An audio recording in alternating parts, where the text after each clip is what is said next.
ओम शांति। आप सभी को चैत्र नवरात्रि के बहुत बहुत शुभकामनाएं।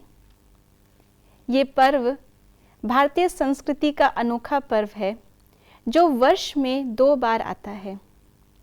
आज इस नवरात्रि का प्रथम दिवस है, तो आइए जानते हैं कि नवरात्रि के पहले दिन में देवी का किस रूप में गायन और पूजन होता है। तो आज प्रथम नवरात्रि में पूजन होता है देवी शैलपुत्री का। हम सभी ये कथा तो जानते ही होंगे कि किस प्रकार देवी सती ने शिव को पाया और उसके बाद दक्ष पुत्री देवी सती, उन्होंने अपने पति के सम्मान के लिए और आत्मसम्मान के लिए यज्ञ कुंड में अपने देह की आहुति दे दी। इसका अर्थ है कि यज्ञ कुंड जो परमपिता परमात्मा आकर के इस समय संगम युग पर ज्ञान यज्ञ रचते हैं, उस यज्ञ कुंड में, ज्ञान के यज्ञ कुंड में हमें अपने देह अभिमान और देह भान की आहुति देनी है। परमपिता परमात्मा हम आत्माओं के पिता हैं, जिनका मूल नाम शिव है। वो आकर के हमें आत्मा बनने का ज्ञान देते हैं। जितना जितना हम इस ज्ञान यज्ञ से ज्ञान की प्राप्ति करते हैं, उतना उतना हमारा देह अभिमान मिटता जाता है और हमारा ज्ञान का नया जन्म होता है। इसीलिए कथा में बताया गया कि देवी सती ने जब अपने देह का त्याग कर दिया, यज्ञ कुंड में उसकी आहुति दे दी, तो उनका अगला जन्म देवी शैलपुत्री के रूप में होता है। शैल अर्थात शिला, माउंटेन, पहाड़, और पुत्री अर्थात पर्वतों की बेटी। तो देवी शैलपुत्री को हिमालय की पुत्री कहा गया है, इसीलिए उनका नाम हेमावती भी कहा गया और पार्वती भी कहा गया। ऊंचे भवन वाली भवानी कह के भी उनको पुकारा जाता है। तो शैलपुत्री ये देवी का कन्या रूप है।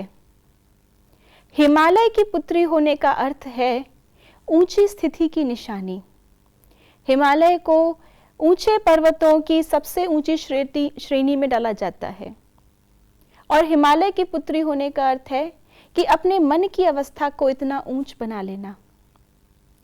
तो हिमालय की पुत्री शैलपुत्री ने बचपन से ही लक्ष्य लिया था कि मुझे बड़े होकर के शिव के संग ही विवाह करना है, जिसके लिए उन्होंने घोर तपस्या भी की।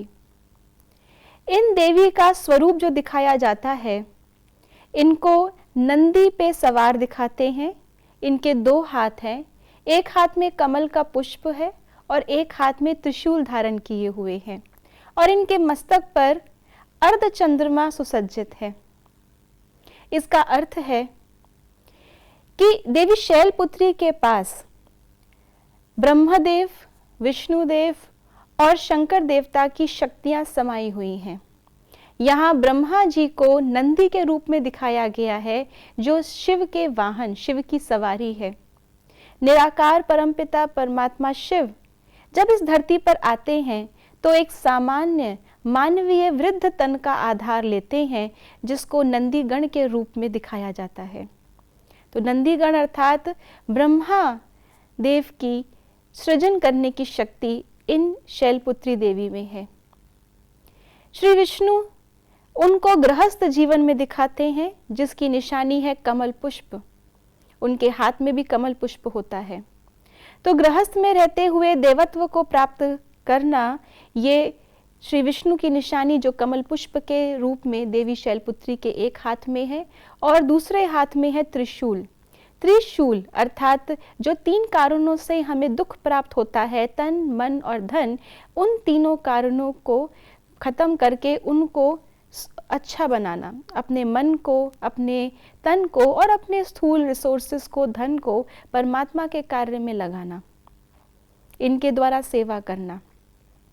तो इस प्रकार से तीनों ही देवताओं की शक्तियां इनको प्राप्त हैं, और इनके मस्तक पर जो अर्धचंद्रमा सुसज्जित है, वो इनके शीतल स्वभाव की निशानी है। दूसरा, परमात्मा आकर के जब इस संसार में अपनी शक्तियों को हम आत्माओं को देते हैं, वो समय सृष्टि के घोर अंधियारे कलयुगी रात्रि के या उस कलयुगी रात्रि के समाप्ति के बिल्कुल पहले का समय होता है। हम सभी जानते हैं चंद्रमा की 16 कलाएं होती हैं। जब चंद्रमा अपनी 16 कलाओं में होता है तो वो पूरे चांद के रूप में दिखाई देता है और धीरे धीरे कलाएं कम होते होते अमावस्या का दिन आता है जिसमें चंद्रमा दिखाई नहीं देता। और जिस प्रकार का अर्ध चंद्रमा से भी एक पतली लकीर जैसा चंद्रमा देवियों के और शंकर जी के मस्तक पर दिखाई देता है, वो निशानी है अमावस्या से थोड़ा समय पहले की, जब परमात्मा आकर के नई पूर्णिमा को उसके आगाज के लिए इस धरती पर आकर अपनी शक्तियों को हम आत्माओं को देते हैं। तो ये देवी शैलपुत्री का स्वरूप हमें यही संदेश देता है कि हम सब आत्माएं अपने देह भान को त्याग कर अपनी आत्मिक ऊंची स्थिति में स्थित रह करके ऊंचे ते ऊंचे परमात्मा के संतान होने का अनुभव करें और अपने अंदर सारी ही शक्तियों को जागृत करके परमात्मा के कार्य में तन मन धन से सेवारत रहें। ओम शांति।